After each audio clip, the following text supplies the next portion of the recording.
lequel Jésus est appelé par les Juifs Ben Estad, c'est-à-dire le fils de la prostituée. Il est également appelé imposteur, et je pense que toute personne qui a étudié les Talmuds et les autres livres, il connaît le sort qui est réservé à Jésus-Christ. Donc les Juifs ne reconnaissent pas lui comme étant leur Messie, ils ne croient pas à lui. Et ils disent donc au moment où nous parlons pour les Juifs, Jésus serait en enfer, n'est-ce pas, où il serait en train, n'est-ce pas, de subir les conséquences de son imposture en tant que faux Messie. Donc ils l'ont carrément sous-estimé. Quant aux chrétiens, ils l'ont surestimé. C'est-à-dire aujourd'hui, comme je venais de le dire ici, il y a des chrétiens, ils sont pitoyablement divisés sur la personne de Jésus. Mais je pense qu'avec déjà mon co-débatteur qui est en face de moi, lui, il croit que Jésus est Dieu. N'est-ce pas? Il croit que Jésus est Dieu. D'où le thème de la divinité de Jésus. D'où le thème de la divinité de Jésus. Il est à la fois Dieu, Fils de Dieu, ainsi de suite. Est-ce que vous comprenez? Et ils vont plus loin, les chrétiens. Mais nous, les musulmans, nous avons une position du juste milieu. Nous ne disons de Jésus que ce qu'il a dit de lui-même. C'est pourquoi aujourd'hui, j'aimerais dire à mon co-débatteur qui est en face de moi que personne d'entre nous ne saura être plus éloquent que Jésus-Christ lui-même pour nous départager sur cette question. Parce que le premier point, comme disent les sages, le premier point, le point de départ pour connaître quelqu'un consiste à l'interroger pour savoir ce qu'il dit de lui-même. Jésus a prêché. Et si réellement nous aimons Jésus, Jésus a dit dans Jean chapitre 14, verset 24, « Celui qui ne m'aime pas ne garde point mes paroles. » Donc j'aimerais ici que les frères me prouvent son amour envers Jésus-Christ en se référant, n'est-ce pas, à ses propres déclarations, en me présentant les propres déclarations de Jésus-Christ qui lui conféreraient, n'est-ce pas, les droits à la divinité. Mais moi j'ai dit, ça n'existe, il n'y a aucun verset sortant de la bouche de Jésus-Christ dans l'évangile qui lui confère les droits à la divinité. Les gens sont simplement victimes de la constipation spirituelle. Donc ils digèrent mal la Bible. D'accord, vous avez fait 4 minutes, alors 4 minutes évangéliques. Une minute. Une minute vous avez encore. Ah bon, je vais... vous allez accentuer. La minute qui est restée. Donc pour nous, ce que nous aimerions faire comprendre à nos frères, c'est que Jésus-Christ est un prophète de Dieu. Il est un messager de Dieu, l'un des plus grands messagers de Dieu. Nous croyons à lui, nous croyons à sa naissance miraculeuse, nous croyons au miracle qu'il a opéré par la permission de Dieu. Il est cité plus de 79 fois dans le Saint-Coran, comme nous n'avons jamais cessé de le dire. Mais là où ça ne marche pas entre nous et nos frères chrétiens, c'est que nous disons Jésus-Christ n'est pas Dieu. Parce que lui-même ne s'est jamais présenté comme étant Dieu, et le Dieu qu'il a envoyé ne l'a jamais présenté comme étant Dieu. Donc les musulmans seront très satisfaits d'entendre de la bouche de leurs frères Sunni, qui est un Africain comme nous, parce que nous sommes là, nous aurons entre nos mains des livres qui ont été un livre qui est destiné aux Juifs. Alors nous devons faire très attention de les regarder à travers des lunettes africaines ou congolaises. Donc nous serons satisfaits, très contents d'entendre de la bouche de notre frère les versets qui sortent de la bouche de Jésus-Christ qui lui confère le droit à la super. Allez, frère évangéliste sunnite. Bon, rapidement, monsieur le journaliste, je voudrais balayer deux choses avant d'entrer dans le vif du sujet. Il a dit que les chrétiens sont lamentablement divisés. Mais succinctement, je voudrais présenter ici 3 Corans qui concernent les musulmans. Un Coran des Ahmadiyya et un Coran de l'islam dans lequel ils sont. Et ici, j'ai un autre Coran. Donc il y a... Et si vous lisez ces 3 livres-là, il y a des contradictions beaucoup. Mais ce n'est pas le thème d'aujourd'hui. S'il veut, eh bien nous engagerons un débat sur ça, sur les contradictions, et il sera sérieusement renversé. Bien. Une autre chose que je voudrais balayer. Jésus-Christ est ce Dieu qui a pris la forme humaine. Selon Philippiens 2, chapitre 5. Jésus-Christ est mort.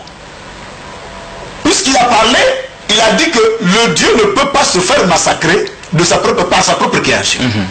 Mais Jésus-Christ n'est pas mort en tant que Dieu. Il faut qu'il lise Ésaïe 53. Là, il s'agit, Ésaïe 53 parle de la mort du Christ. Parce que Colossiens 2,9 dit, en lui, il y avait la plénitude de la divinité. Donc Jésus a joué plusieurs rôles. Donc ils sont bruits dans la Bible, et c'est avec raison que le Coran dit que si vous avez des difficultés à comprendre la parole, consultez les chrétiens. C'est avec raison. Mais je voudrais qu'on aille rapidement dans le vif du sujet. Dieu s'est toujours révélé aux hommes dans sa théophanie et dans ses attributs. On n'a pas besoin que Dieu dise que je suis Dieu pour qu'on croie. Parce qu'aujourd'hui, il y a des gens qui se font passer pour des dieux. Il y a des gens même qui se font passer, dernièrement en RDC. Lui connaît, c'est un Congolais de l'autre côté. Il y a un candidat qui s'est autoproclamé président. Mais le prophète Mukungubila. Non, un autre pendant les élections là. D'accord. Alors, il s'est autoproclamé président. Mais comme il n'a pas les attributs d'un président, il ne l'est pas. Donc ce n'est pas le fait de dire que je suis Dieu qu'on l'est. Il faudrait que vous ayez les attributs de Dieu pour que vous soyez Dieu. Bien. Alors donc je vais rapidement ouvrir la Bible. Vous avez dans Jean chapitre 8. Jean chapitre 8, verset 56 à 58. Je m'excuse. Jean chapitre 8, verset 56 à 58. Je lis. Abraham, votre père, a tressailli de joie de ce qu'il verrait mon jour. Il a vu et il s'est réjoui. Les Juifs lui dirent, tu n'as pas encore 50 ans et tu as vu Abraham. Jésus leur dit, en vérité, je vous le dis, avant qu'Abraham fût, je suis. Alors, les Juifs étaient scandalisés pour d'entendre Jésus dire que je fus avant qu'Abraham fût, moi je suis. Alors, ça, les Juifs étaient scandalisés.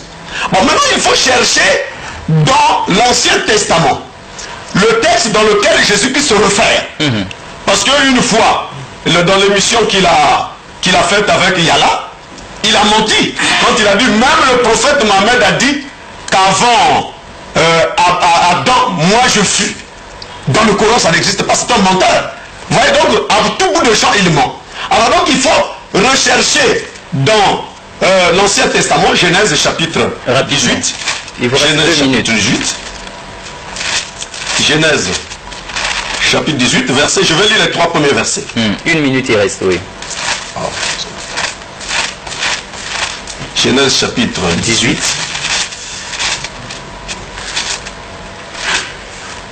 Genèse chapitre 18. Oui, l'Éternel lui apparut parmi les chênes de Mamré. Comme il était assis à l'entrée de sa tente pendant la chaleur du jour, il leva les yeux et regarda, et voici 3 hommes étaient debout près de lui. Quand il les vit, il courut au-devant d'eux, puis depuis l'entrée de sa tente, il se prosterne. Là, il s'agit de l'Éternel. J'avais dit que Dieu prend toujours un corps théophanique pour se manifester aux hommes. Je vais le demander dans le Coran.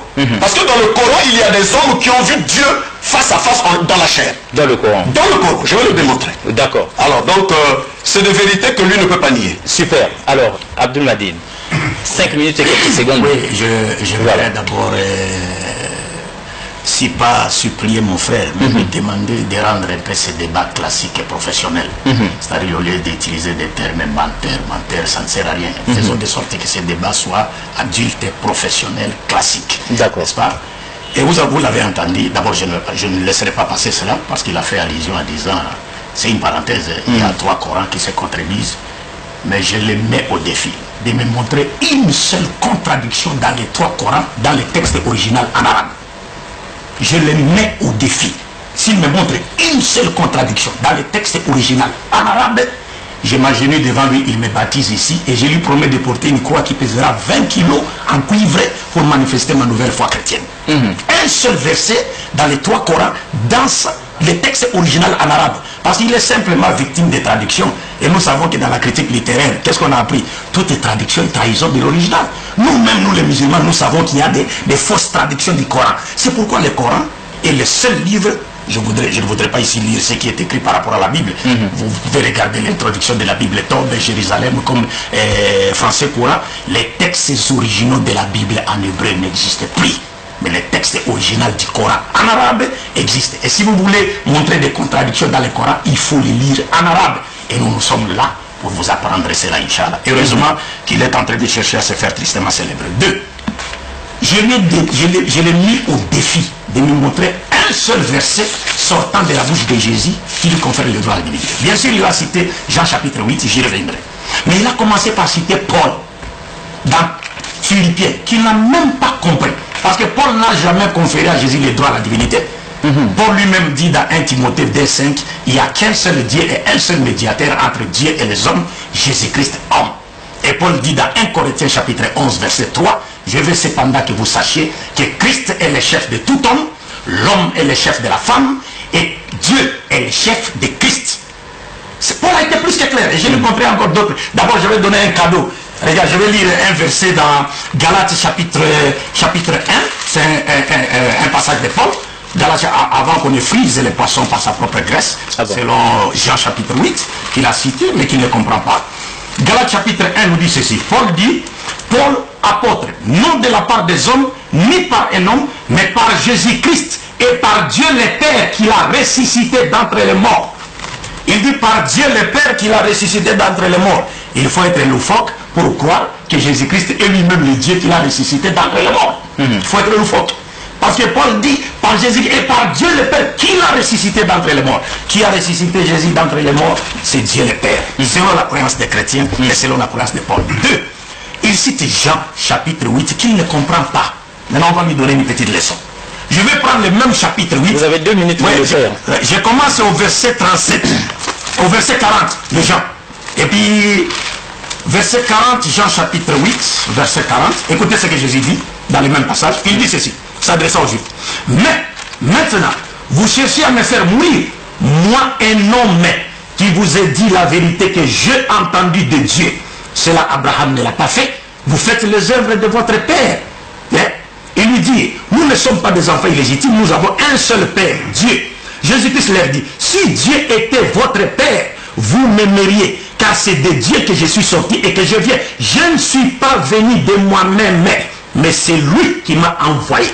Ça, c'est toujours dans Jean chapitre 8. On pouvait lire jusqu'au verset 57, là où il a parachité. Maintenant, quel est le sens de Jean chapitre 8? Le verset là où il a dit, quand Jésus dit, avant qu'Abraham me fît, moi je suis. Ça veut dire quoi, mon cher frère? Je vous ai dit, votre problème, c'est que vous regardez la Bible avec des lunettes congolaises ou africaines. Alors que Jésus était destiné aux Juifs. Il faut comprendre la terminologie juive. Vous avez cité Genèse chapitre 18. Il vous reste 1 minute. Il peut récupérer le temps. Parce que nous sommes là pour instruire les gens, n'est-ce pas? Il peut récupérer la minute.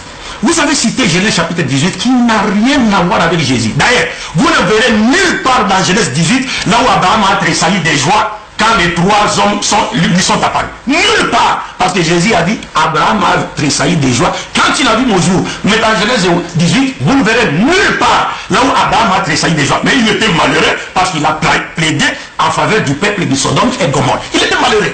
2. Les Juifs sont là. Ça, c'est la Bible des Juifs. Si vous voulez, on peut la lire en hébreu, parce que vous l'ignorez. Ça, c'est la Bible des Juifs. Écoutez ce que Rashi, le grand commentateur juif, dit par rapport à ces versets. Rapidement, il vous reste des poussières dessus. Il va récupérer. Nous sommes là. Non. Je voudrais qu'on respecte le temps. Je voudrais qu'on respecte le temps. Non. Mais on va pas perdre. Allons avec le respect du temps. Si c'est comme ça, moi aussi je vais tirer en langue. Non. Il n'y a pas de problème. 5 minutes, c'est bon. Si c'est comme ça, moi aussi je vais tirer en langue. Je vous en prie. Je vous en prie, on respecte le temps. Je vous en prie, respectez le temps. Si c'est comme ça, je tire en langue et je vous laisse. On est sur la Bible. Je vous en prie. Restez sur la Bible des Hébreux. Restez sur la Bible de 5 minutes de ce moment. Je vous en prie. D'accord. 5 minutes là. Vous aurez de nouveau la parole, vous reviendrez sur ça. S'il vous plaît.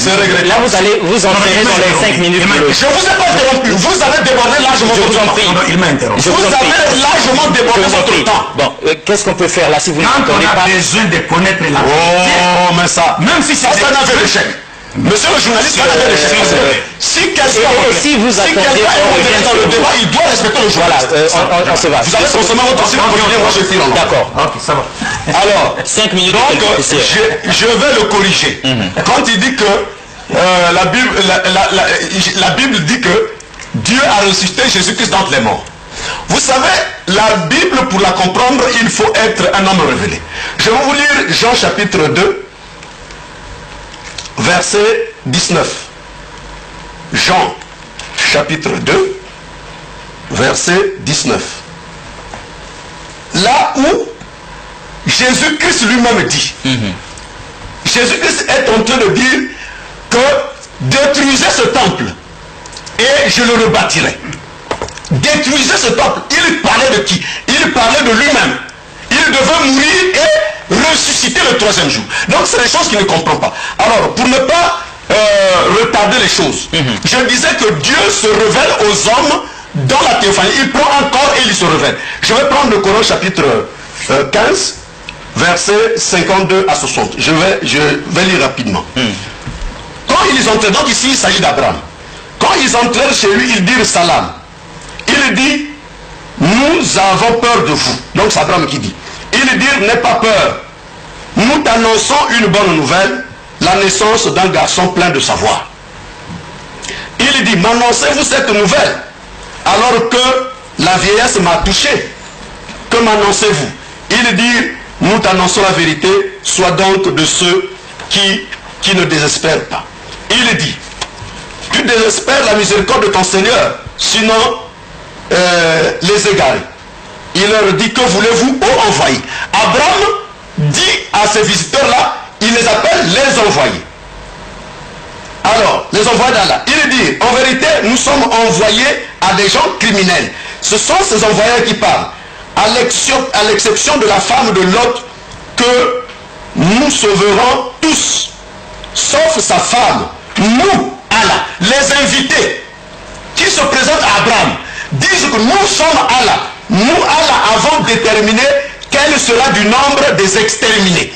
Vous voyez, au départ, quand ils visitent Abraham, ces gens-là se présentent comme envoyés de Dieu. Alors que c'est Dieu lui-même. À la suite de temps, Dieu vient révéler son identité à Abraham. Il dit que nous, Allah, avons décidé que sa femme sera du nombre des exterminés. Vous voyez, donc c'est des choses qu'il ne comprend pas. J'ai toujours dit que Dieu prend une forme d'homme. Il prend toujours un corps théophanique pour se manifester, pour se révéler aux hommes.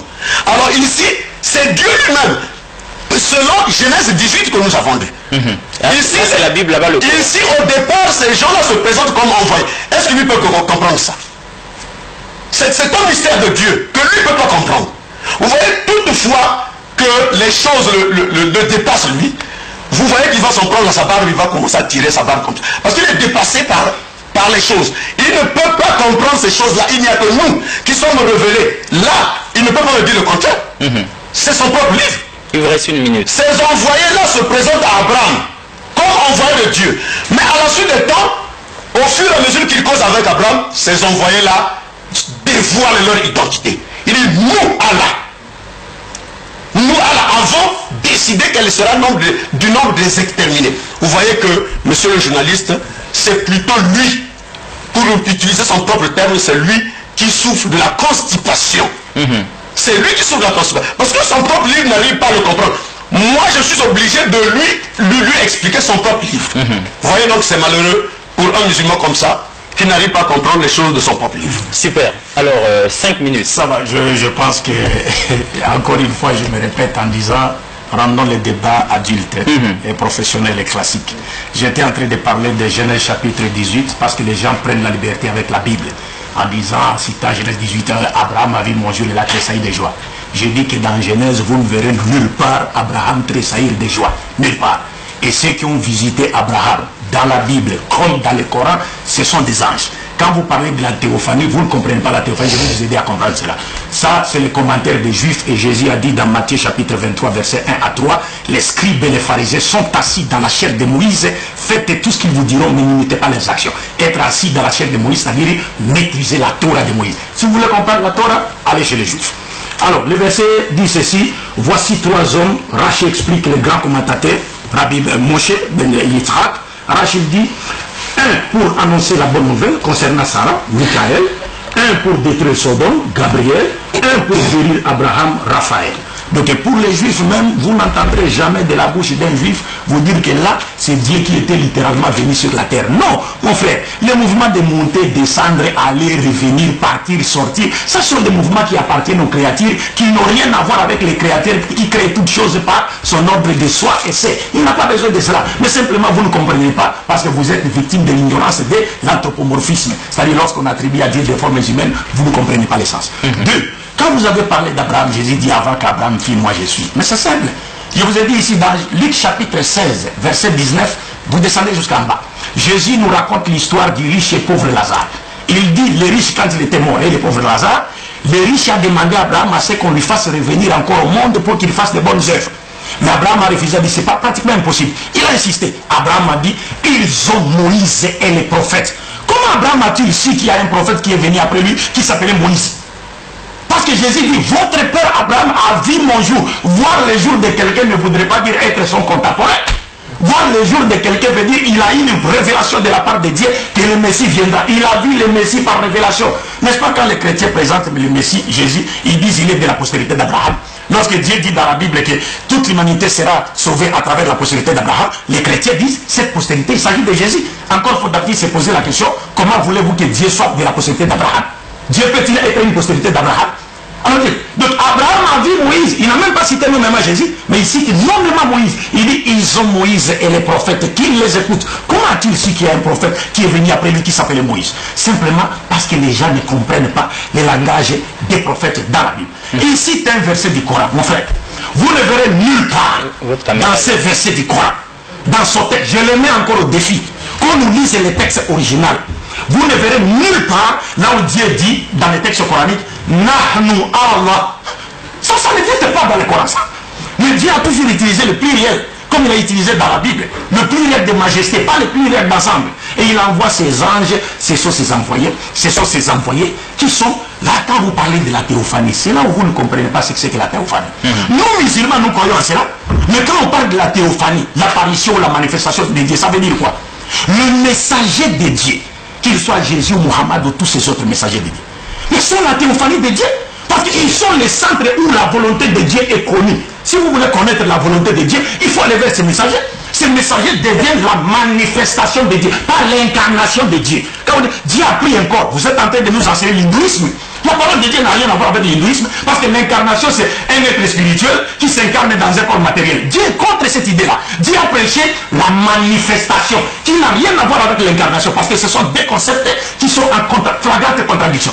La manifestation reflète les principes sans pour autant être les principes. C'est comme le fait qui reflète la cause sans pour autant être la cause. On ne peut pas dire du fait de le fait qu'il est la cause. Non, le fait est la cause, mais le fait n'est pas la cause. Et la cause existe sans le fait. Voilà comment on explique la théophanie. Ce sont des leçons élémentaires dans les domaines des religions comparées qui nous échappent. Je reviens sur mon défi. Une minute il vous reste. Je vous lis quelques passages de Jésus, rapidement. Matthieu chapitre 10, verset 40. Jésus dit, celui qui vous reçoit me reçoit, et celui qui me reçoit reçoit celui qui m'a envoyé.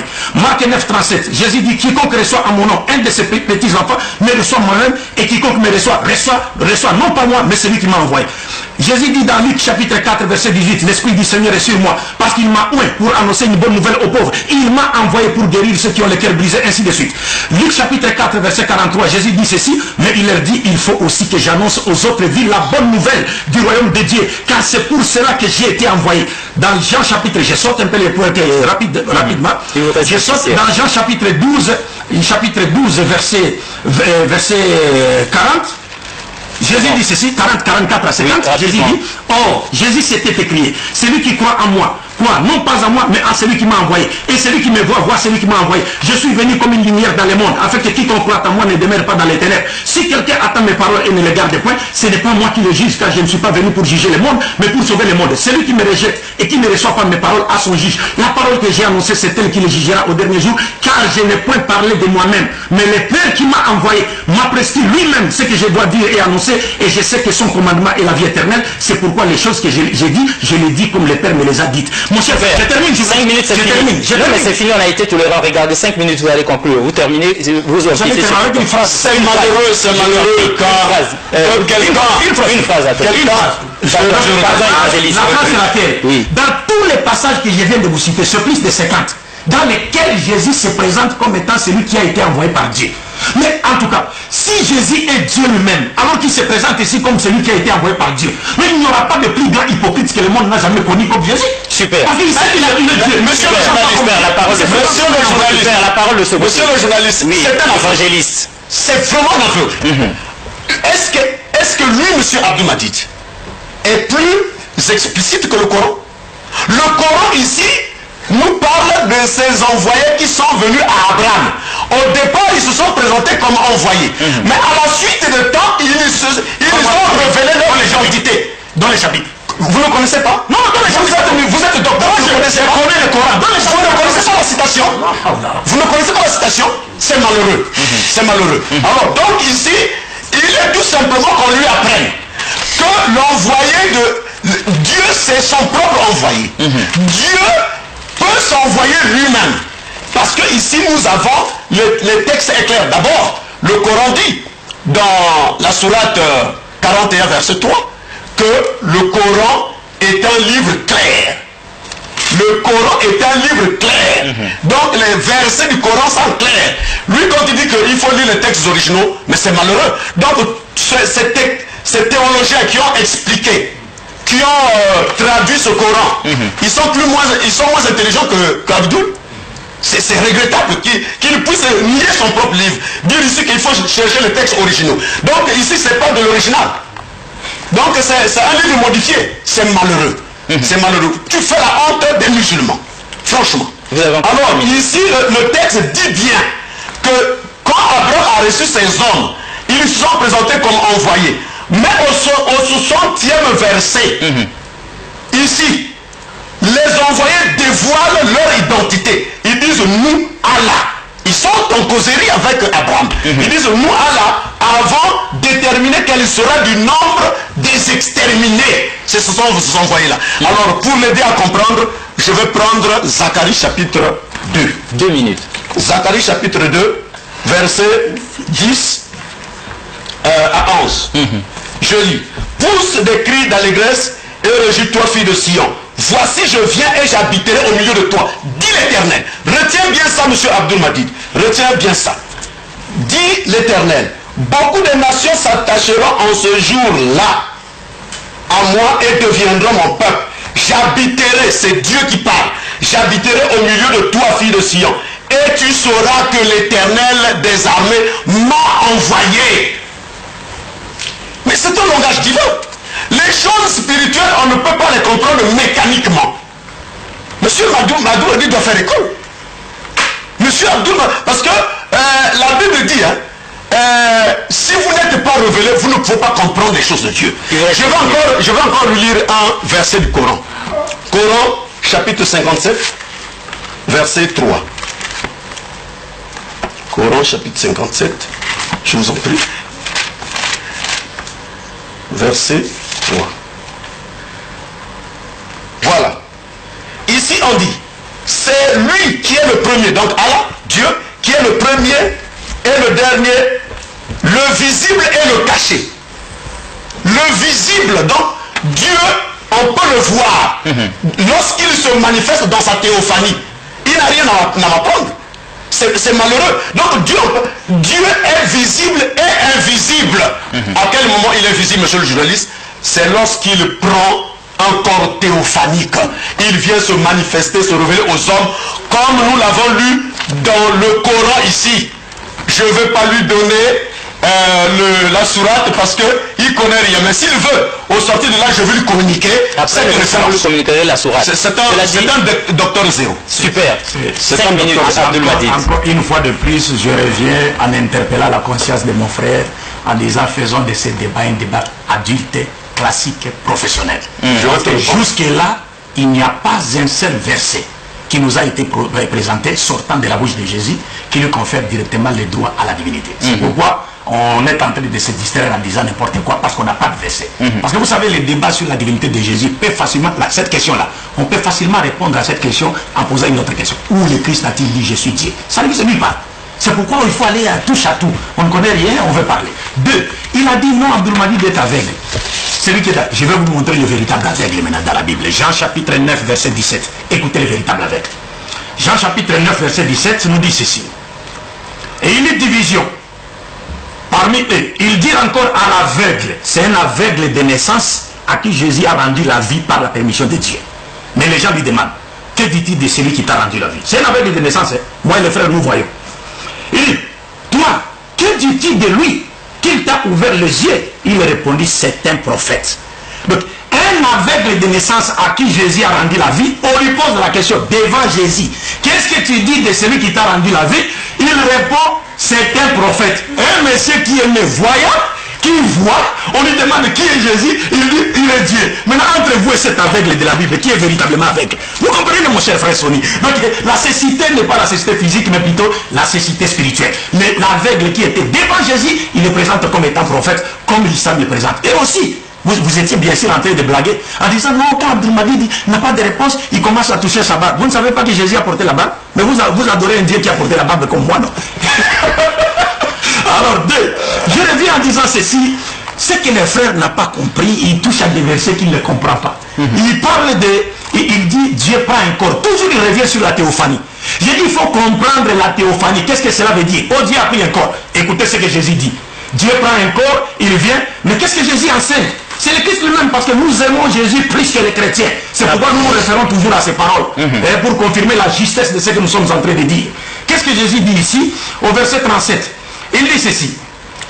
Il dit, moi j'ai un témoignage plus grand que celui des gens, car les œuvres que le Père m'a donné d'accomplir, le Père c'est-à-dire Dieu, m'a donné d'accomplir, ces œuvres même que je fais témoignent de moi, que le Père m'a envoyé. Une fois de plus, il se présente comme étant un envoyé de Dieu. Il dit ceci, il ajoute en disant, il dit, et le Père qui m'a envoyé a lui-même rendu témoignage de moi. Vous n'avez jamais entendu sa voix, ni vu sa face. C'est Jésus qui parle. Lui, on le voit, on entend sa voix. Mais il dit aux gens, vous n'avez jamais entendu sa voix, ni vu sa face. Maintenant, on va lui apprendre le Coran, parce qu'il pense connaître le Coran. Et puis, mais avant de lui citer, il me reste combien de minutes? 2 minutes. 2 minutes. Avant de lui citer le verset du Coran, je prends directement parce qu'il ne comprend pas la théorie. On a expliqué la théophanie comme étant le messager de Dieu qui est le centre où la volonté de Dieu est connue. Je donne directement l'exemple. Écoutez les Juifs qui n'étaient pas des païens, comme mon frère ici présent. Qu'est-ce qu'ils disent dans Luc chapitre 7, verset 16?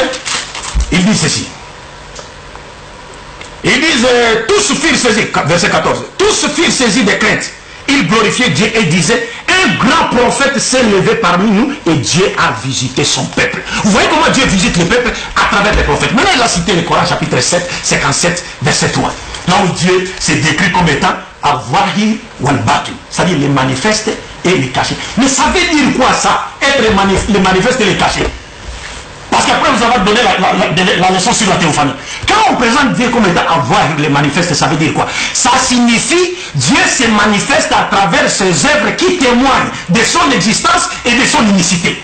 Alors, al-Batin, le caché, ça veut dire quoi? C'est-à-dire Dieu a la connaissance de toutes choses. Mais lui-même, il restait invisible. Personne ne peut le voir. Mais lui, il voit toutes choses, il connaît toutes choses. C'est pourquoi on appelle Awahir wal-Batin, qui n'a rien à voir avec les interprétations alambiquées que les frères sont en train de faire ici. Et Jésus confirme cela dans la Bible. Dieu, personne ne l'a vu, ni n'a entendu sa voix, alors que les Christ ont été en train de le voir et d'entendre sa voix. Il me reste combien de minutes? 1 minute. Et 1 minute. Merci beaucoup. Je reviens encore sur le verset que j'ai donné avant. Parce qu'il faut vraiment que les téléspectateurs soient nourris spirituellement. Ici, je vous donne un verset de Jésus-Christ lui-même. Rapidement, parce qu'il reste des un verset de Jésus-Christ lui-même dans Jean chapitre 20, verset 17.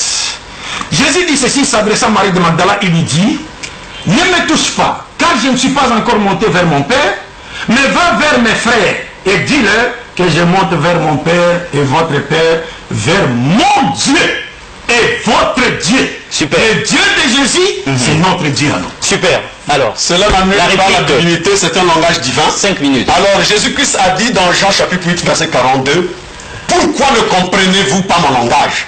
Donc, M. Abdul-Mahdi a un problème de langage avec Jésus. C'est tout. Son aveuglement se situe là seulement. Donc, en rentrant chez toi, va consulter ce verset-là. Jean chapitre 8, verset 42. Alors, il a triché, je vous ai dit que c'est un menteur. Il a triché avec, il dit que Dieu est manifeste et caché. Il est en train de faufiler avec les termes. Lisez ici, mais je suis sur le journaliste. Là où j'ai souligné. Comme ça, ceux qui nous suivent chez eux vont bien écouter. D'accord. Il est le premier et le dernier. Visible et caché. Alors pourquoi voulez-vous virguler? C'est là où les textes sont. Oh, mes enfants. C'est votre Coran. Mais c'est votre livre. Nous y croyons. Mais pourquoi vous voulez camoufler ça? Mais ça veut dire quoi être manifeste? Pourquoi vous voulez camoufler? Mais vous voulez éviter ce terme-là. Vous dites le manifeste. Ici on dit le visible et l'invisible. Alors donc, M. Abdul-Mahdi, vous avez intérêt à prendre. Je continue ma défense. Je vais prendre la Bible dans Ésaïe 35, verset 4 à 5. Dites à ceux qui ont le cœur troublé, prenez courage, ne craignez point. Voici votre Dieu, la vengeance viendra, et la rétribution de Dieu, il viendra lui-même et vous sauvera. C'est Dieu qui parle. C'est une prophétie de Dieu par Ésaïe qui dit que Dieu viendra lui-même dans un corps théophanique, dans un corps de chair. Il habitera parmi vous et il vous sauvera. Cela est confirmé dans le Coran, chapitre 59, verset 2. Coran, chapitre 59. 59, je vous en prie. Vous avez 3 minutes. 59, verset 2. Je vais lire. C'est lui qui a expulsé de leur maison ceux parmi les gens du livre qui ne croyaient pas lors du premier exode. Vous ne pensiez pas qu'ils partiraient.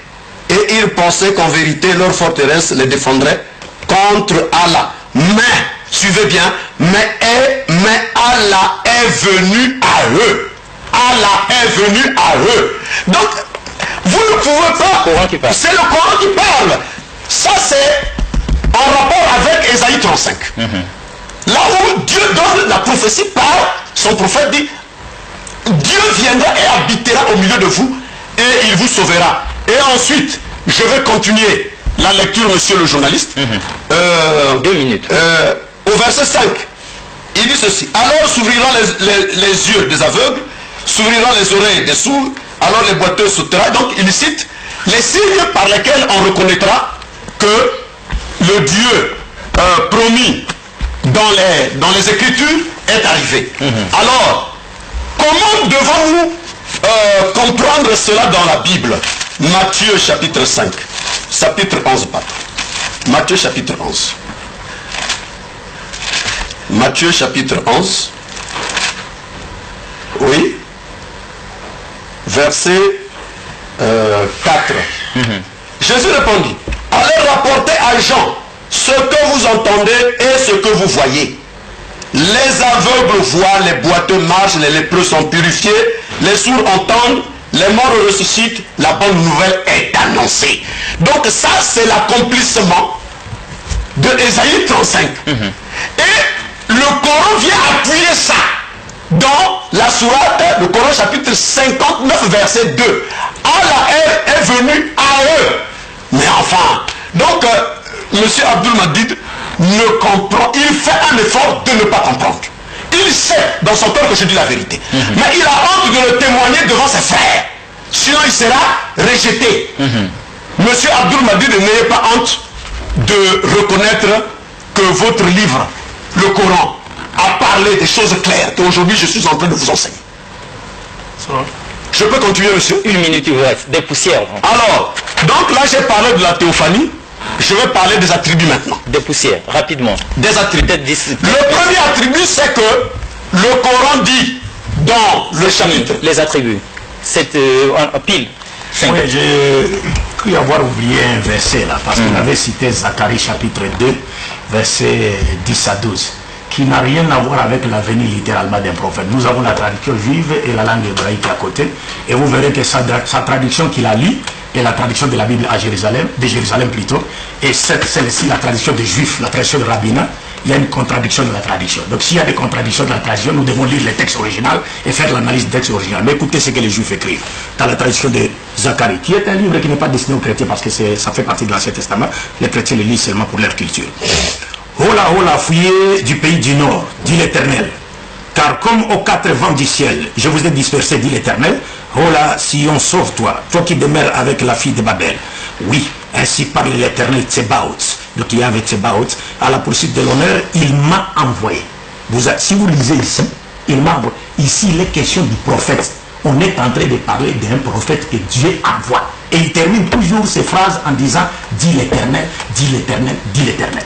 Et les Juifs, jamais, vous ne verrez chez les Juifs, on vous dit ici, c'est l'Éternel lui-même qui était venu. Simplement parce que les gens sont victimes de la constipation spirituelle. La preuve, c'est laquelle? Regardez ici. Moi, je suis parfaitement d'accord avec lui quand nous lisons des passages qui nous parlent de la venue de Dieu. Je suis d'accord avec lui. Mais je dis, qu'est-ce que cela signifie?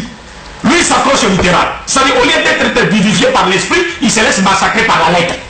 Il pense que Dieu va venir littéralement comme ça. Mais non, c'est pas ça. Qu'est-ce que signifie la venue de Dieu dans le langage des prophètes?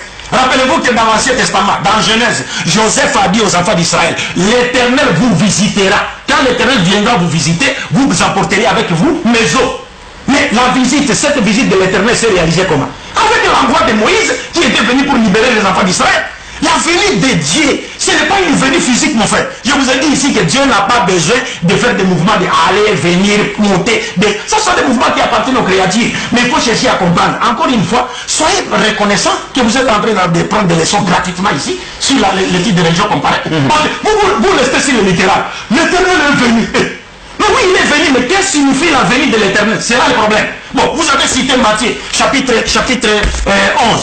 Vous avez cité le verset 4. Regardez toujours dans Matthieu. C'est Jésus-Christ qui vous parle. Toujours dans Matthieu. C'est le même Jésus. Au chapitre 11 que vous avez cité. Écoutez le verset 25. C'est que Jésus dit maintenant. Toujours dans Matthieu. Jésus dit ceci. En ce temps-là, Jésus prit la parole et dit, je te loue, Père, Seigneur du ciel et de la terre, de ce que tu as caché ces choses aux sages et aux intelligents et de ce que tu les avais révélées aux enfants. Il s'adresse à qui? À Dieu. Je te loue, Père, c'est-à-dire je te loue, Dieu, Seigneur du ciel et de la terre. C'est Dieu qui a créé le ciel et la terre. Rabbu samawati wal ard. Mais quand les frères me parlent de la venue littérale de Dieu, directement il devient comme un païen. Parce que dans Actes des Apôtres, chapitre 14, à partir du verset 8 jusqu'à 20, c'est là où nous lisons que quand Paul et Barnabas sont accomplis un miracle, ils ont guéri un impotent, n'est-ce pas? Les païens voyant cela, ils ont dit de Paul, les dieux sont descendus sur la terre sous forme humaine. C'est la même chose. Ils croient que Jésus est Dieu venu sur la terre sous forme humaine, comme les païens. C'est pourquoi dans les anciens dictionnaires, vous trouverez le mot pagano-chrétien, c'est-à-dire des doctrines qui sont similaires et au christianisme et au paganisme. Je prends maintenant un autre verset de Jésus. Dans Jean chapitre 11, pour montrer un peu, frère, ce qu'il ignore. Hein? Et ça, ce sont des cours gratuits vraiment. Alors, il dit quoi? Lors de la résurrection de Lazare, écoutez ceci.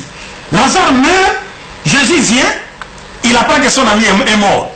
D'abord, il ignore même le lieu où son ami a été enterré.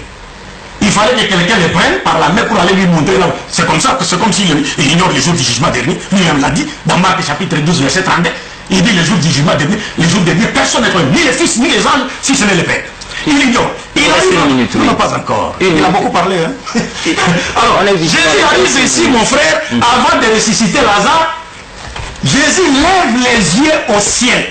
Il dit, Père, je sais que tu m'exauces toujours. Mais si je parlais ainsi, c'est à cause de la foule qui est ici. Afin qu'elle croie, c'est toi qui m'as envoyé. Mais ces frères, un païen, mécréant, il ne veut pas croire que Dieu a envoyé Jésus. Jésus te dit, je t'ai envoyé. Lui, il continue à dire, Jésus est Dieu. Vous savez que Jésus était descendant d'Abraham par Isaac. Les Arabes sont descendants d'Abraham par Ismaël. Donc, ils sont des cousins de Jésus. Donc, vous adorez les cousins des Arabes. Vous adorez les cousins des Arabes. Est-ce que vous comprenez? Donc, c'est plus que clair. Nous disons, il n'y a aucun verset dans lequel Jésus s'est conféré les droits à la divinité.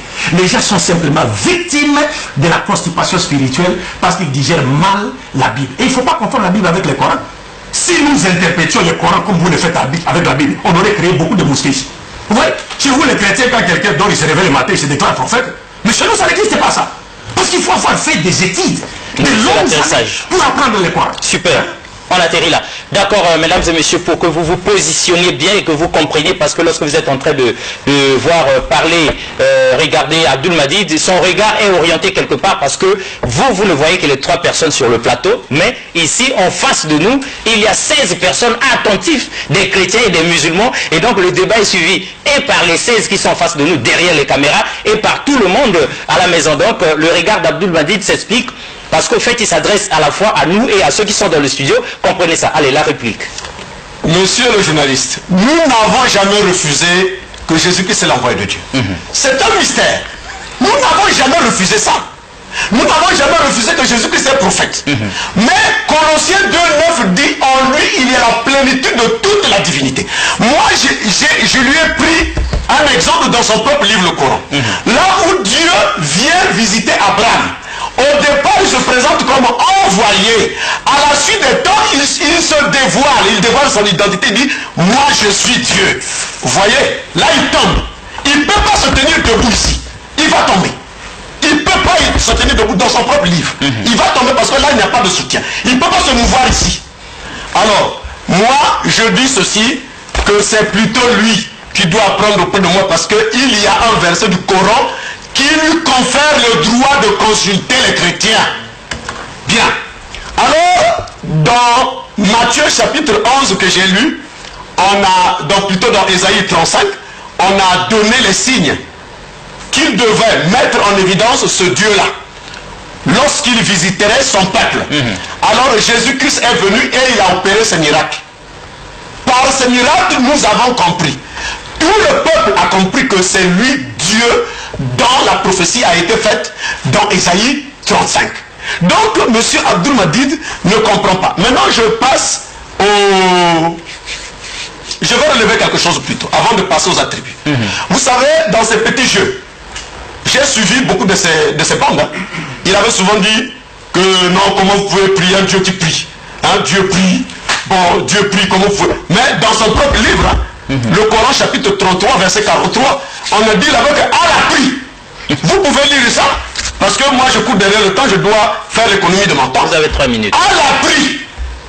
Vous comprenez? Dans le Coran. Dans le Coran. Je donne ceux qui sont à la maison peuvent consulter le Coran. Donc ça n'annule pas la divinité de Jésus. Il a toujours répété ça. Maintenant, s'il se tient dans la vérité, qui le défend de ça? Parce que je vais le brandir son propre livre. Là, il ne peut pas se mouvoir ici, je vous assure. Bon, il y a une deuxième chose qu'il disait souvent. Il dit non, parce que Jésus-Christ a dit je ne connais ni l'heure ni le jour, seul le Père. Là aussi, je vais le corriger tout à l'heure. Dans le Coran chapitre 10, verset 21, le Coran dit que au dernier jour, les anges vont informer Dieu, vont informer Allah. Parce que lorsque un croyant marche à gauche, à droite, il a des anges qui prennent note de tout ce qu'ils font. Et au dernier jour, ces anges-là vont présenter ces actions-là à Dieu. Donc leur Dieu est censé ne pas savoir ce qui se passe sur la terre des hommes. Donc il ne peut pas revenir sur ces arguments parce que dans ce livre ici, il ne peut pas se mouvoir. Là, je le lui interdis, il ne peut pas se mouvoir ici. S'il essaie, il tombe. Vous lui interdisez le Coran? Non, je le lui interdis parce qu'il ne peut pas se mouvoir. J'ai pris le Coran chapitre 15, verset 52 à 60, où les visiteurs d'Abraham au départ se présentent comme envoyés. Ça, c'est là la clé toute la clé. C'est là où il tombe. Alors il ne peut pas se mouvoir. Donc je profite. Les attributs, le premier attribut, c'est que dans le Coran chapitre 4, verset 171, le Coran dit que Jésus-Christ est la parole de Dieu. J'évite de fouiller les... Ils peuvent ici, si je mens, ils peuvent me contester. Dans le Coran chapitre 4, verset 171, le Coran dit que Jésus-Christ est la parole de Dieu. Mais que cela signifie? Mais la parole de Dieu, c'est Dieu lui-même. Ça, c'est un attribut fort. Est-ce que M. Abdul Madid, tel qu'il est là, il peut faire la distinction entre lui et sa parole? Mais la parole d'Abdul Madid, c'est Abdul Madid lui-même. On ne peut pas dissocier la parole d'avec sa personne. Ça, s'il essaie de se mouvoir là, il va tomber encore. Il va tomber. Donc, cela, cette vérité, je la tiens dans Jean chapitre 1er. Au commencement était la parole était avec Dieu, et la parole était Dieu. Super. Confirmé dans le Coran chapitre 4, verset 171. Qui dit que Jésus-Christ est la parole de Dieu. Super. Et Apocalypse 19, verset 13. Super, Abdul Madid. Ça va, vous savez ce que j'étais en train de dire. Quand on n'a pas d'argument, on essaie, n'est-ce pas, de distraire les téléspectateurs en citant des passages qu'on ne maîtrise pas. Premièrement, je lui cite le Coran chapitre 2, verset 186. Il est dit ceci: et quand mes serviteurs t'interrogent sur moi, alors je suis tout proche. Je réponds à l'appel de celui qui me prie quand il me prie. Qu'il réponde à mon appel et qu'il croit en moi, afin qu'il soit bien guidé. Et Dieu est appelé dans le Coran Al-Alimul Khabir. C'est-à-dire celui qui connaît tout. Avant que ça n'arrive, il connaît tout. Et le verset dit, il est plus proche même de l'homme que sa veine jugulaire. Est-ce que vous comprenez? Mais quand il parle des anges qui écrivent, mais il ignore que la Bible nous parle des livres sur lesquels seront inscrites les actions des hommes. Apocalypse chapitre 20, verset 12. Parce qu'avant d'enlever la paille qui est dans l'air de ton ami, ôte d'abord la poutre qui est dans ton nez. La même chose est dite dans la Bible, sauf que dans la Bible, on ne vous dit pas qui écrivait cela. C'est le Coran seul qui vous dit, parce que Dieu a créé beaucoup d'anges. Les anges ont leur rôle à jouer. Le Coran nous dit qu'il y a des anges qui prennent note. Mais la Bible nous parle, tout comme dans le livre de Malachie, comme le livre de Daniel, Daniel chapitre 7, on vous dit, on a ouvert les livres, on a regardé les actions, tout ce que les hommes faisaient sur la terre, on a regardé et les hommes ont été jugés sur base de quoi? De leurs actions. Je prends... Vous avez 4 minutes encore. Oui. Apocalypse chapitre 20, verset 12. C'est ça ici. les jugements derniers. Ensuite, il est dit, ensuite, je vis les morts, grands et petits, debout devant les trônes. Des livres furent ouverts. Et notre livre encore fut ouvert, le livre de vie. Les morts furent jugés selon ce qu'ils avaient fait, d'après ce qui était écrit dans le livre. Ça, c'est la Bible. Mais vous seulement dans la Bible ignore qui écrivent les actions des êtres humains. Aucun verset ne dit dans la Bible qui vous dit que ce sont les anges qui écrivent ça. Mais le Coran nous dit, les anges ont pour rôle d'écrire nos actions. Et ce ne sont pas dans les livres comme ça, mon cher frère. Parce que si aujourd'hui nous avons des iPads, pensez-vous qu'au ciel, il y a des livres physiques comme ça. Non, ça a un sens, parce que le mot livre a un sens très large, que ce soit en arabe, que ce soit en hébreu. Mais la même réalité est dite dans la Bible. Bon, il a parlé encore de quoi? Il a fait allusion à quoi? Il a fait allusion à la prière. Mais c'est trop malheureux. Il dit que Allah prie dans le Coran, là, mais c'est trop malheureux. La prière d'Allah dans le Coran, c'est la prière sur les prophètes.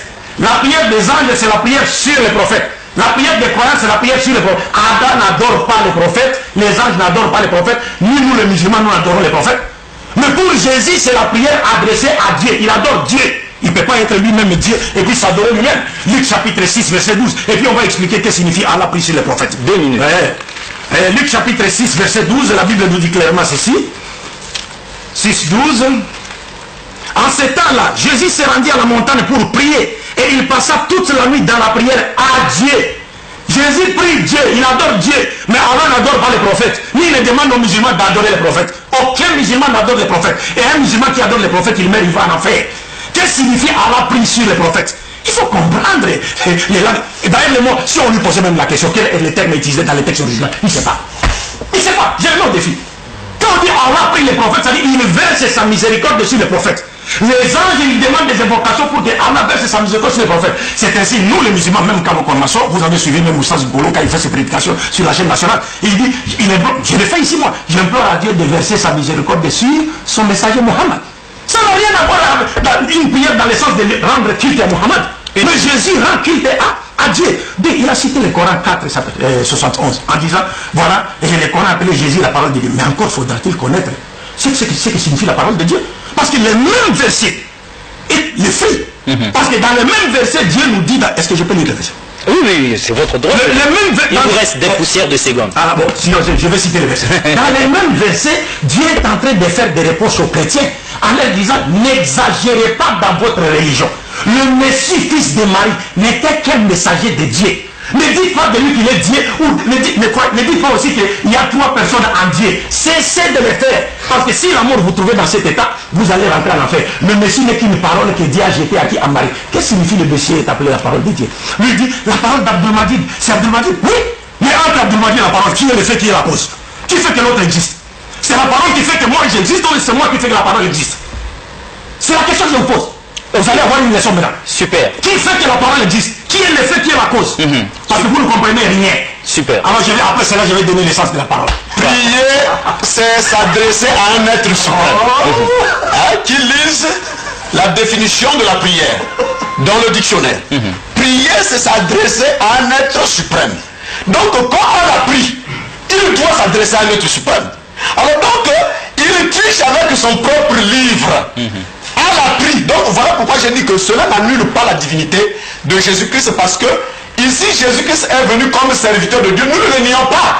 C'est un mystère que personne ne peut comprendre si on n'est pas révélé par le Saint-Esprit. Il a cherché à débattre avec des gens pleins du Saint-Esprit. Nous sommes là. Donc voilà pourquoi nous lui enseignons son propre livre.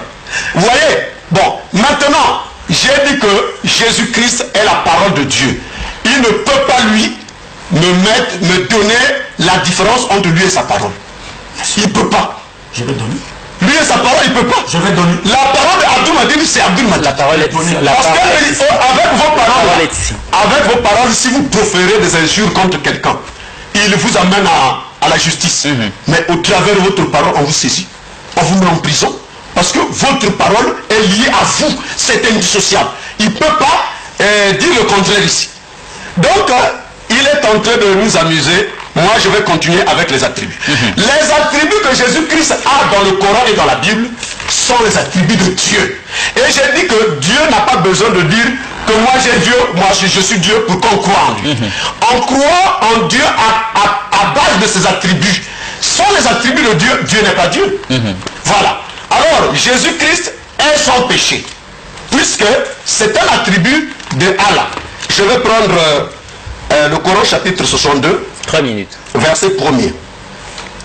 Celui qui est dans les cieux et celui qui est sur la terre glorifie Allah, le souverain, le pur, le puissant, le sage. C'est un attribut, la pureté. C'est un attribut réservé à Dieu. Mais si vous trouvez quelqu'un avec les attributs de Dieu, c'est qu'il est Dieu. Mais sur la terre des hommes, il n'y a pas un seul prophète qui a ces attributs-là, en dehors de Jésus, qui est le prophète par excellence, parce que c'est lui-même Dieu. Bon, donc dans le Coran, chapitre 19, verset 19, je cite seulement, ils vont lire, le Coran, chapitre 19, verset 19, dit que Jésus-Christ est pur, il est sans péché. En dehors des grands prophètes, je peux citer Abraham, je peux citer Moïse, je peux citer David, je peux citer Mahomet. Tous ceux-là ont des péchés. J'ai des références dans le Coran. Dans le Coran. Dans le Coran, j'ai des références. Parce que le temps le manque. Alors, vous avez 2 minutes encore. Pour Abraham, vous pouvez prendre le Coran, chapitre 26, verset 82. Je passe. Donc, c'est pour vous dire que si Jésus-Christ a les attributs de Dieu, c'est qu'il est Dieu. Il n'y a pas à faire débat. On reconnaît Dieu par ses attributs. C'est pas parce que quelqu'un vient dire moi je suis Dieu. À Kinshasa, partout ailleurs, il y a des hommes qui se passent pour Dieu. Est-ce que c'est pour autant dire qu'ils sont des dieux? Ils ne sont pas de Dieu. Le fait de dire que je suis Dieu, vous ne l'êtes pas. Si vous n'avez pas les attributs. Donc, il ne doit pas amuser la galerie comme ça. Donc, Jésus-Christ est ce prophète qui n'a pas de péché. Alors que Mahomet, puisque l'autre jour j'ai donné la sourate 48, verset 2, il a tenté de dribbler. Je lui donne encore une deuxième référence. Sourate Coran, chapitre 40, verset 55. Qui dit implore le pardon pour tes péchés. Ah, voilà, implore le pardon pour tes péchés. Donc il y a eu une différence, parce qu'eux ils veulent ramener Jésus-Christ au niveau d'un simple prophète. Voilà pourquoi, pour établir la divinité de Jésus, je suis obligé de parler des autres prophètes pour marquer la différence. Parce qu'il n'y a que lui qui a ces attributs-là. 1. Il est la parole de Dieu. 2. Il est sans péché. Le troisième attribut, je ne sais pas s'il y a encore le temps. Vous avez des poussières. Le troisième attribut, Jésus-Christ a le pouvoir de pardonner les péchés. Ça, c'est un attribut d'Allah. Si vous lisez dans le Coran, Coran chapitre 39, verset 53, on dit que Allah pardonne tous les péchés. Mais si nous rentrons dans la Bible, qu'est-ce que Jésus-Christ dit dans Matthieu chapitre 9, verset 6? Il dit, mon fils, que tes péchés te soient pardonnés. Donc il a eu pardonné les péchés. Et dans Marc chapitre 2, verset Marc chapitre 2, verset 7. C'est l'atterrissage, oui, il dit. Marc chapitre 2, verset 7, Jésus-Christ a pardonné les péchés des hommes. Et les gens, les juifs, connaissant qu'il n'y a que Dieu qui peut pardonner les péchés, il dit, qui es-tu? Car il n'y a que Dieu qui a le pouvoir de pardonner les péchés. Mais le monsieur était déjà pardonné. Voilà sa grâce. Super. Je vais continuer avec les attributs. La réplique. Alors je reviens encore sur les versets du Saint-Coran. On a beaucoup joué avec ces versets. Donc j'ai promis de lire ces versets aux téléspectateurs qui nous suivent. C'est Coran chapitre 4, verset 171 qui dit ceci. Aux gens du livre, entre parenthèses chrétiens. C'est dans les mêmes versets qu'il lit nous, Allah, il y a une parenthèse que tu ne trouveras pas dans les textes originaux. Parce qu'Allah utilise toujours les nous dans les Corans, les nous de majesté, pas d'ensemble. Et le Coran te montre clairement que ceux qui étaient envoyés chez Abraham, c'était des anges, pas Dieu. Mais ils viennent parler au nom de Dieu. Alors c'est comme l'ange qui a parlé à Agar, il a dit, je multiplierai ta postérité. Ce n'est pas l'ange qui multipliera, c'est Dieu qui multipliera. Mais il fait un discours direct au nom de qui? Au nom de Dieu, mais il ne comprend pas cela parce qu'il est victime de la constipation spirituelle. Coran chapitre 4, verset 171, aux gens du livre, entre parenthèses chrétiens, parce qu'on fait allusion à eux ici, n'exagérez pas dans votre religion. Et ne dites d'Allah que la vérité. Le Messie Jésus, fils de Marie, n'est qu'un messager de Dieu.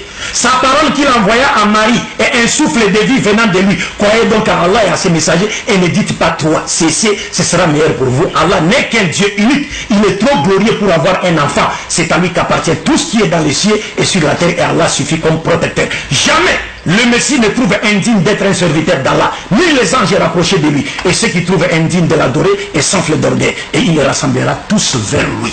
Le Messie, c'est un messager. Lorsqu'on a le Coran appelle Jésus la parole de Dieu, c'est simplement parce que Jésus a été conçu dans l'utérus maternel, dans la ventre de Marie, sans l'intervention du gamète mâle, rien que par l'ordre créatif de soi et c'est, comme cela est dit également dans l'évangile de Luc, où l'ange s'est présenté devant Marie en lui disant, tu deviendras enceinte. Marie a dit, mais comment cela serait-il possible au moment où aucun homme ne va toucher? L'ange dit, non, mais rien n'est impossible à Dieu. Quand il décide de quelque chose, ça arrive. C'est pourquoi on a appelé Jésus la parole de Dieu, parce qu'il a été conçu miraculeusement, sans l'intervention du gamète mâle. Le Coran nous parle de 4 miracles, la 4 façons dont Dieu a créé la race humaine. Adam sans père, sans mère, il n'a pas goûté à la face comme Jésus, il n'est pas resté dans les liquides amniotiques d'une femme comme Jésus, il n'a pas rendu sa mère impure comme Jésus. Selon la Bible, Jésus a rendu sa mère Marie impure pendant 7 jours par sa naissance. Et Job chapitre 24, verset 4 à 6 nous dit, le fils de l'homme est impur, le fils de l'homme n'est qu'un vermisseau. Donc, mais Adam est sorti adulte, Ève n'avait pas de mère, de père et de mère. Adam était considéré comme son père parce qu'il a été tiré de son côté, à l'exemple de la mère à Ève. Jésus qui est né sans père avec une mère, et nous qui naissons selon la loi commune avec des pères et des mères. Regardez maintenant, le frère vient encore pour dire, il dit, mais parmi les preuves qui montrent que Jésus est Dieu, mais ça m'étonne, hein? C'est-à-dire quand Jésus lui-même dit, Père, je fais cela pour que la foule croie que tu m'as envoyé, ce frère ne veut toujours pas croire. Et quand Jésus dit, je monte vers mon Dieu, qui est votre Dieu, ce frère ne veut toujours pas croire. Et il dit, c'est un mystère. Oui, mais c'est un mystère, c'est le mystère de l'ignorance et de l'apostasie. C'est comme les Indiens qui croient que la vache qu'ils adorent est une divinité. Quand les Indiens adorent la vache, ils pensent que la vache est un dieu. À côté des Indiens, en Inde, moi j'étais en Inde, les musulmans prennent la vache, les gorges et la bouffent. Pendant que les Indiens les adorent la vache. Donc, et quand les frères, regardez un peu encore, toujours montrer qu'il ne connaît pas même la Bible. 2 minutes. Il dit, Jésus a dit, encore une des preuves de sa divinité, Jésus avait le pouvoir de pardonner les péchés. Mais qui lui a donné ce pouvoir? Selon la Bible. Mais Jésus dit, tout pouvoir m'a été donné. Mais par qui? Mais c'est Dieu qui lui a donné ce pouvoir. Et même quand Jésus reviendra, comme le dit Paul, on va lire dans 1 Corinthiens chapitre 15, verset 28, qui nous parle du retour de Jésus. Et Paul dit quoi à propos de Jésus, à qui Dieu avait donné le pouvoir? Il dit ceci, et ça c'est un verset Katagouruma. C'est un verset Katagouruma. Il dit ceci, et lorsque toutes les choses lui seront soumises, alors le Fils lui-même, c'est-à-dire Jésus, sera soumis à celui qui lui a soumis toutes les choses, afin que Dieu soit en tout et pour tous. Jésus avait le pouvoir de pardonner les péchés, mais il a eu ce pouvoir de qui? De qui le détient-il? Mais de Dieu, c'est Dieu qui lui a donné le pouvoir. Si le président Sassou donne le pouvoir à l'un de ses ministres, d'autres ministres devient le président Sassou. Mais le président Sassou qui lui a donné le pouvoir, il a le pouvoir de lui arracher le pouvoir qu'il lui a donné. Et c'est ça fait de lui le président Sassou. Voilà comment les gens prennent la liberté avec la Bible. Il vient maintenant, il dit quoi? Il dit, bon voilà, il me reste une minute. Il y a un point là qui m'a un peu échappé là, auquel il a fait allusion là. Il parle de Jésus, il dit, Jésus est Dieu parce qu'il avait le pouvoir de pardonner les péchés. C'est ce que je venais de le dire ici. Et il dit, il n'a pas commis de péché. Mais est-ce qu'il a défini le péché? La Bible, si je lui montrais des gens qui n'ont pas commis de péché ici, qu'est-ce qu'il dira? Qu'il me définisse seulement le péché, je vais lui montrer des gens qui n'ont pas commis de péché dans la Bible. Ils existent là. Parce que le péché, c'est quoi? Le péché, c'est la transgression de la loi divine telle qu'elle est définie par la Bible elle-même. Mais je lui montrerai ici des gens qui n'ont pas commis de péché. Est-ce qu'ils sont sans péché? Les prophètes également ont commis des péchés? Super. Non, les prophètes ne commettent pas de péché. Super. Vous êtes simplement victime de votre propre ignorance. Voilà. C'est-à-dire que c'est malheureux. C'est malheureux. Non, c'est lui qui est victime de son ignorance. Le journaliste. J'ai bien dit que Jésus-Christ n'a commis aucun péché. Nous avons lu le Coran. Sourate 19, verset 19. J'ai dit que tous les prophètes, Abraham, Moïse, David, Mahomet, tous c'est des pécheurs. Et j'ai évoqué cet attribut divin dans le Coran. Dans le Coran, la sourate 39, 53 dit que Allah est pur. Allah pardonne les péchés. Donc si vous voyez quelqu'un en train de pardonner les péchés, c'est que c'est lui Dieu. Parce que même les Juifs étaient étonnés de voir un homme en train de pardonner les péchés. Ils ont dit, qui prétends-tu être? Puisqu'il n'y a que Dieu qui pardonne les péchés. Donc franchement, Monsieur Abdul Madid doit faire école. Alors je continue avec nos attributs parce qu'il risque de me retarder dans les choses. Bon, dans le Coran, chapitre 57, verset 3, on a dit que Allah a dit que je suis le premier et le dernier. C'est Allah, c'est un attribut. Je suis Allah a dit que je suis le premier et le dernier. Et dans Apocalypse chapitre 1er, verset 18, Jésus-Christ dit je suis le premier et le dernier. Dans la Bible, au chapitre Ésaïe 48, verset 12, Dieu dit je suis le premier et le dernier. Donc je suis en train d'établir des attributs de Dieu que Jésus-Christ a. Quel est, en dehors de Jésus, quel est cet autre prophète qui a dit je suis le premier et le dernier? En dehors de Jésus-Christ, qui est cet autre prophète qui a dit que moi je peux pardonner les péchés? Il n'y en a pas. Est-ce que maman a pardonné les péchés? Est-ce qu'Abraham a pardonné les péchés? Est-ce que David a pardonné les péchés? S'il a des personnes, qui nous les donne? Mais moi je donne cet attribut-là qui est un attribut divin. Qui est un attribut de... Donc il ne peut pas nier ça. Il est devant une telle évidence qu'il ne peut pas s'en échapper. Il ne peut pas s'en échapper. Donc je suis en train de donner les attributs de Jésus-Christ. Vous avez tout le temps, vous avez encore 3 minutes. Ah, je suis en train de donner les attributs de Jésus-Christ qui sont les attributs divins. Alors, je donne encore un 5e attribut. Jésus-Christ a le pouvoir de modifier la loi. Il a le pouvoir de modifier la loi, de changer le cours des événements. Il a ce pouvoir-là. Donc, si vous lisez le Coran chapitre 3, verset 50, Jésus-Christ dit, je vous rends licite une partie de ce qui vous était interdit. Parce que nous savons que ne peut modifier la loi que le législateur, celui qui conçoit la loi, celui qui l'a conçue. Il n'y a que lui qui a le pouvoir de modifier la loi. Mais si vous voyez Jésus-Christ dans Matthieu chapitre 5, verset 38 à 39, Jésus-Christ dit, vous avez appris qu'il a été dit œil pour œil, dent pour dent. Mais moi je vous dis de ne point rendre le mal par le mal. C'est-à-dire que Jésus-Christ vient modifier cette loi. Et le Coran, je vais lire dans le Coran chapitre 2. 2 minutes. Dans le Coran chapitre 2, verset 106. Le Coran chapitre 2, verset 106. Bon, je vais lire le Coran, chapitre 2, verset 106. Vous pouvez lire, consulter le Coran à la maison. Si nous abrogeons un verset quelconque, nous en apportons un meilleur. Ça, c'est Allah qui parle. Si nous abrogeons un verset quelconque, nous en apportons un meilleur. Vous voyez que cet attribut n'est réservé qu'à Dieu, qu'à Allah. Mais Jésus-Christ, dans le Coran, chapitre 3, verset 50, il dit, je vous rends licite une partie de ce qui vous était interdit. Donc il défait la loi. Ce qui revient à dire que c'est lui Dieu. Parce qu'il n'y a que Dieu qui a conçu sa loi, il n'y a que lui qui peut la défaire. Aucun prophète ne l'a fait. Donc ce sont les attributs divins que aucun prophète n'a eu. Et M. Abdul Hadi ne peut pas nous contredire. Bon, le 6e attribut, je ne sais pas si j'ai rapidement des poussières de le 6e attribut que Jésus-Christ a, il a le pouvoir d'envoyer les prophètes. Il a le pouvoir d'envoyer les prophètes. Si vous lisez Matthieu chapitre 23, verset 34, il est dit, c'est pourquoi je vous envoie des prophètes, des sages, des scribes. C'est lui. S'il n'était qu'un envoyé, M. Abdul Hadi, si Jésus n'était qu'un simple prophète, comment pouvait-il parler comme ça? Mais ça, c'est un langage divin. Quand vous niez ça, c'est extrêmement dangereux. C'est l'atterrissage. C'est extrêmement dangereux quand vous niez ça. Non, moi, ça me fait vraiment plus que pitié. C'est-à-dire quand je vois que la personne... Et nous sommes à 10 minutes de la fin de l'émission. La personne s'acharne à ne pas comprendre. Quand il dit clairement que Jésus a le pouvoir de pardonner les péchés, il dit ça a été clair dans la Bible. C'est-à-dire tout pouvoir m'a été donné par mon Père, c'est-à-dire par mon Dieu. S'il pardonne le péché, mais qui lui a donné ce pouvoir? Mais c'est Dieu. Mais ça ne change rien. Parce qu'il ne le faisait que pas de son propre gré, mais c'est parce que c'est Dieu qui lui a conféré ce pouvoir. Où est le mal? Parce qu'il a pardonné le pouvoir. Le péché par le pouvoir qui lui a été conféré par Dieu, il devient Dieu. C'est le même Dieu qui lui a donné ce pouvoir. Est-ce que vous comprenez? Et quand vous dites, bon, Jésus, parce que dans les mêmes versets du Saint-Coran qu'il est en train de lire, parce qu'il les comprend, les chapitres même les contredit, parce que les mêmes versets disent, Warasoulani la Bani Israël, c'est un messager de Dieu aux enfants d'Israël, Dieu dit, je l'enverrai aux enfants d'Israël ici. Tout le contexte est clair. Que c'est Dieu qui l'envoie. Et quand Jésus vient pour déclarer une loi caduque, une loi qui existait avant lui, mais ça c'est le propre des messagers de Dieu. Parce qu'en Israël, il y a les prophètes qui n'apportent pas la loi et les messagers qui apportent la loi, qui peuvent déclarer également caduque une loi qui est passée devant. Mais qui lui a donné ce pouvoir-là de déclarer caduque une loi qu'on a révélée avant lui? Mais c'est Dieu.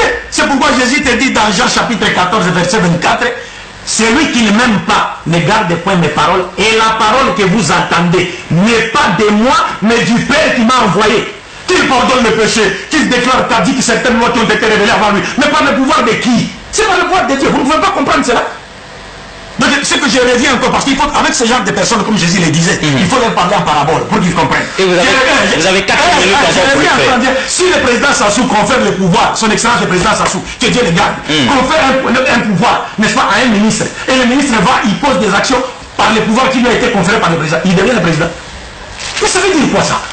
Si vous ne pouvez pas comprendre ce que je suis en train de dire par rapport à son excellence le président Sassou, vous allez comprendre des choses spirituelles qui dépassent votre entendement. Le Christ a pardonné le péché, a fait ceci, cela par le pouvoir de Dieu. C'est pourquoi là, le verset que j'ai lu, on dit au dernier jour, il se soumettra lui-même à celui qui lui a soumis toutes choses. C'est ce que la Bible dit. Et quand les frères viennent, ils parlent, ils citent, il dit, Dieu, on a dit de Jésus qu'il est l'alpha et l'oméga. Parce qu'on ne veut pas rentrer dans les histoires de péché. Parce que j'attends son frère demain. Son frère. Ça a rapport avec demain, le salut par Jésus ou par Mahomet. Les prophètes ne commettent pas le péché. Parce que si nous les hommes, nous savons choisir ceux qui peuvent gérer nos entreprises et nos sociétés sans nous voler, n'est-ce pas? À combien plus forte raison Dieu ne saura-t-il pas choisir ses prophètes qui ne vont pas tomber dans les péchés? Les prophètes ne commettent pas les péchés, ils commettent des erreurs. Donc nous allons voir cela demain, Inch'Allah, si Dieu le veut. Je ne voudrais pas anticiper ici. Mais quand il revient, il dit, Jésus a dit, on a dit à Jésus qu'il est l'alpha et l'oméga. Oui, mais c'est vrai, c'est ce que la Bible dit. Il a cité l'Apocalypse. Est-ce qu'il a compris quelque chose? Parce que moi, mon problème avec lui, c'est qu'il y a des versets, c'est que nous, les musulmans, nous appelons ayat muhkamat, des versets qui sont clairs et d'autres qui sont mutashabihat, qui demandent une interprétation. Et les versets qui sont un peu apparemment ambigus doivent être interprétés à la lumière des versets qui sont clairs. Il a lu Apocalypse, avant que je ne lui explique cela parce qu'il ne connaît pas. 2 minutes. Avant que je lui explique cela, il a lu Apocalypse. Regardez, je commence même le premier verset du livre de l'Apocalypse, qui est une révélation de Jésus. L'Apocalypse qu'il a lu dit ceci. Voici la révélation de Jésus-Christ que Dieu lui a donnée pour montrer à ses serviteurs ce qui doit arriver. L'Apocalypse même dans lequel il s'est référé pour citer ce passage-là, c'est une révélation que Dieu a faite à qui? À Jésus. Comme Jésus lui-même de son vivant disait, je ne parle pas de moi-même, je vous dis tout ce que le Père m'a prescrit de vous dire. Toujours le même Apocalypse, chapitre 3, verset 12. Qu'est-ce que Jésus dit? Toujours l'Apocalypse dit ceci. Du vainqueur, je ferai une colonne dans le temple de mon Dieu, et il n'en sortira plus. J'écrirai sur lui le nom de mon Dieu et celui de la ville de mon Dieu, la nouvelle Jérusalem qui descend du ciel d'auprès de mon Dieu. C'est Jésus toujours qui parle. Je ferai de lui une colonne dans l'étape de mon Dieu. Jésus a son Dieu. Qu'est-ce que signifie l'alpha et l'oméga? C'est ce que les frères n'ont pas. 1 minute. Jésus dit je suis l'alpha et l'oméga. Mais Salomon a été appelé l'alpha et l'oméga dans la Bible. Vous n'avez pas vu ça? Qu'est-ce que cela signifie? C'est comme Jésus qui est appelé chef. Paul a dit, je veux cependant que vous sachiez, Christ est le chef de la femme. L'homme est le chef Christ est le chef de l'homme, l'homme est le chef de la femme, Dieu est le chef de Christ. C'est le même mot, mais avec 3 entités différentes. Dieu est appelé le roi des rois, Nabucodonosor le roi des rois, Artaxerxès le roi des rois, Jésus est appelé le roi des rois. Mais ça veut dire quoi? C'est le même mot avec 3 sens différents. Dieu est appelé l'alpha et l'oméga. Mais le verset qu'il a lu, Jésus dit, je suis l'alpha et l'oméga. J'étais mort, mais maintenant je suis vivant. Un Dieu qui était mort, parce que le Dieu de l'islam qui est l'alpha et l'oméga, c'est celui-là qui ne meurt pas. Et c'est celui qui a ressuscité Jésus. Selon Paul, Galates chapitre 1, verset 1 à 2. Le Dieu de nos pères a ressuscité Jésus que vous avez prié, vous avez tué. Le Dieu de l'islam, l'alpha et l'oméga, le véritable, c'est celui-là qui a ressuscité l'alpha et l'oméga de notre frère, qui était mort et qui est maintenant vivant. Super. Pourtant, on n'a pas fini. Super. Pourtant, on n'a pas fini. Il met en évidence son aveuglement. Voilà. Pourtant, je lui ai donné Jean 2,19 qui dit que détruisez ce temple et je le rebâtirai. C'est un langage, M. Abdoul a tout simplement un problème de langage avec Jésus-Christ. Il ne comprend pas. Alors, quand il dit que Jésus-Christ est la parole, parce que c'est Dieu qui a déclaré dans le ventre de Marie, mais si cela en est le cas, mais Jésus-Christ n'a pas, dans ce cas-là, Jésus-Christ n'est pas le seul à être créé par la parole. Mais Dieu a créé beaucoup de choses par la parole. Les forêts, l'eau et tout ça, là, les étoiles. Mais qu'il me montre un seul verset dans le Coran qui dit que les étoiles, c'est la parole de Dieu. Puisqu'il a tout créé par la parole. Vous voyez donc, ils s'embrouillent là-bas, ils s'embrouillent. Ils ne peuvent pas se mouvoir dans le Coran. Alors, je continue avec les attributs de Dieu. 4 minutes. Avec les attributs de Dieu. Je prends le Coran chapitre 56, verset 1 à 8. Je vais lire. Quand l'événement, le jugement arrivera, nul ne traitera sa venue de mensonge. Il abaissera les uns, il élèvera les autres. Quand la terre sera secouée violemment, des montagnes seront réduites en miettes et qu'elles deviendront poussière et éparpillées. Alors vous serez en trois catégories. Les gens de la droite, que sont les gens de la droite? Les gens de la gauche, que sont les gens de la gauche? C'est ici, on parle de la venue de Dieu, la venue de Allah. Hein? Nul ne traitera sa venue de mensonge. Exactement, quand le Coran parle de gens de la gauche et des gens de la droite, je vais prendre ici Matthieu chapitre 25, verset 31 à 32. Vous allez trouver les déclarations de Jésus-Christ ici. C'est exactement ce que le Coran dit. Alors que le Coran parle du retour de Allah. Allah viendra et nul ne traitera sa venue de mensonge. C'est Allah, ce Dieu-là viendra en la personne de qui? Qui nous le dit ici? Puisqu'il dit nul ne traitera sa venue de mensonge. Qui nous dit c'est Allah qui reviendra. Viendra en la personne de qui? Il sera incapable. Je vous assure. Bon, mais Matthieu chapitre 25, verset 31 à 32 dit ceci. Le Fils de l'homme viendra dans sa gloire avec tous ses anges, comme il est dit ici dans le Coran. Avec tous ses anges, il s'assiera sur son trône de gloire. Toutes les nations seront rassemblées devant lui. Il séparera les uns d'avec les autres, comme le berger sépare les boucs d'avec les brebis. Il mettra les brebis à sa droite et les boucs à sa gauche. Exactement ce que nous lisons ici. Alors vous serez en trois catégories, les gens de la droite et les gens de la gauche. Donc ça, c'est des concordances que lui ne peut pas nier. C'est un attribut divin. Est-ce que lui il peut nier ça? Il peut refuter ça. Alors j'ai dit aussi qu'il confond quand Jésus-Christ dit mon Père, je suis envoyé de Dieu. Mais dans le Coran même, je lui ai montré dans le Coran un verset coranique qui dit que les envoyés sont venus à Abraham. Ces envoyés-là étaient Dieu. Et à la suite de leur causerie, ces envoyés ont dévoilé leur identité. Ils se sont montrés comme Dieu, comme Allah. Est-ce qu'il lui peut contester ça? Durant tout le débat, il n'a pas contesté. Il n'a pas refuté ça parce que c'est des vérités qui restent comme ça. Personne ne peut changer ça. Vous voyez, donc, ils s'embrouillent. Quand Jésus-Christ dit mon Père, nous ne nions pas que Jésus-Christ est le Fils de Dieu. Mais c'est le Dieu, la Bible dit qu'en lui habite toute la plénitude de la divinité. Si vous dites que Jésus-Christ est prophète, nous disons Amen. Si vous dites que Jésus-Christ est envoyé de Dieu, nous disons Amen. Si vous dites que Jésus-Christ est le Fils de Dieu, nous disons Amen. Si vous dites que Jésus-Christ est le messager de Dieu, nous disons Amen. Jésus-Christ est le Messie de Dieu, nous disons Amen. Jésus-Christ est tout ce que la parole de Dieu, nous disons Amen. Mais tout ça là, il a la plénitude de la divinité, donc Dieu. Parce que les attributs que j'ai donnés ici, les 6 attributs là, aucun prophète n'a ces attributs là. Si Jésus-Christ était un simple prophète, donc Mahomet devait avoir ses attributs, donc Abraham devait avoir ses attributs, je suis encore dans mon temps. Donc Moïse devait avoir ses attributs, donc David devait avoir ses attributs. Or tous ces grands prophètes là que cite le Coran, il n'y a que Jésus-Christ qui a les attributs divins. Alors donc j'ai dit que Dieu n'a pas besoin de dire que je suis Dieu pour que nous croyions en lui. Quelqu'un qui dit que je suis le président de la République, s'il n'a pas l'impérium, après de faire cette déclaration. Super. Alors c'est à la fin, on est arrivé à la fin de l'émission. 1 minute de conclusion, 1 minute de conclusion et on a terminé. Il est 20h, on est arrivé à la fin de l'émission. C'est la conclusion, vous avez une. Mais on a fait 5 sans discontinuer. 5 une et puis on atterrit. Sinon on n'arrivera pas à la fin. 1 minute de conclusion, je vous en prie. Mais c'est-à-dire on a fait des questions-réponses, on a fini. 1 minute, je vous en prie. Résumez votre pensée en conclusion, 1 minute. Les musulmans ont organisé ce débat et je pense que vous savez très bien ce qu'on a fait. Il fallait une réplique à ce qu'il était en train de dire, mais vous avez mal clôturé les débats. Parce qu'il fallait une réplique. Vous avez très mal clôturé les débats. Vous avez tout le temps, il y a eu. Vous avez tout le temps. Je vous en prie. Si vous revoyez les images, attendez Abdoul, je vous en prie. Attendez d'abord, je vous en prie. Si vous revoyez le film, vous verrez qu'il y a eu 5 jusqu'à la fin. 1 minute de conclusion et 1 minute de conclusion. Je veux dire simplement ceci, que le frère ne veut simplement pas comprendre. Alors, quand on a parlé du retour de la venue de Dieu, il ne s'agit pas d'une venue physique. C'est comme on a parlé de la venue d'Élie, mais ce n'est pas Élie le physique qui est venu. Jésus a présenté Jean-Baptiste comme étant l'Élie qui devait venir. Donc lui, il voit venir physique, il pense que c'est Dieu qui vient physiquement. Il a cité Matthieu chapitre 25, il n'a rien à voir avec ce que le Coran dit. Écoutez Matthieu 25, 34 qui dit ceci, alors le roi, c'est-à-dire Jésus, dira à ceux qui seront à sa droite, venez, vous qui êtes bénis dès mon Père, recevez le royaume qui a été préparé pour vous avant même la fondation du monde.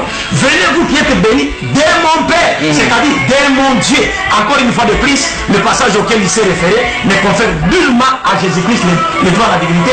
Et le frère était incapable de nous montrer un seul verset sortant de la bouche de Jésus qui lui confère le droit à la divinité. Mais il s'est épargné. Je vous ai montré les attributs. Je vous ai montré les attributs. Alors, donc je lui ai montré les attributs de Dieu qui sont les attributs de Jésus-Christ. J'ai donné 6 attributs. Je le mets au défi qu'il me montre parmi tous ces prophètes-là.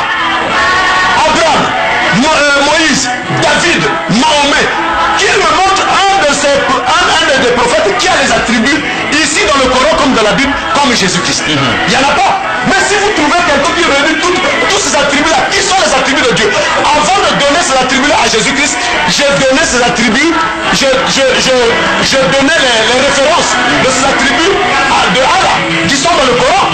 Et lui a été tout simplement incapable de démontrer que ces attributs-là, les autres prophètes aussi pouvaient les avoir. D'accord. Alors, cela dit, mesdames et messieurs, super.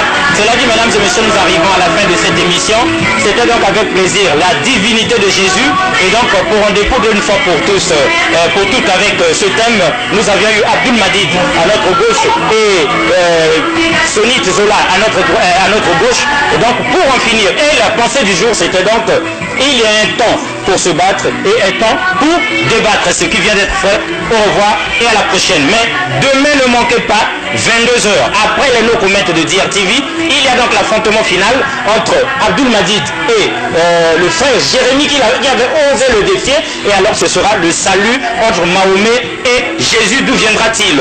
Mais encore un troisième épisode dans l'air, parce qu'Abdul Madid pourrait affronter le docteur Bosco Ben Youssef dans ce thème de quelle origine est le christianisme et l'islam, du christianisme et de l'islam, quelle est la religion d'origine satanique. Au revoir et à la prochaine.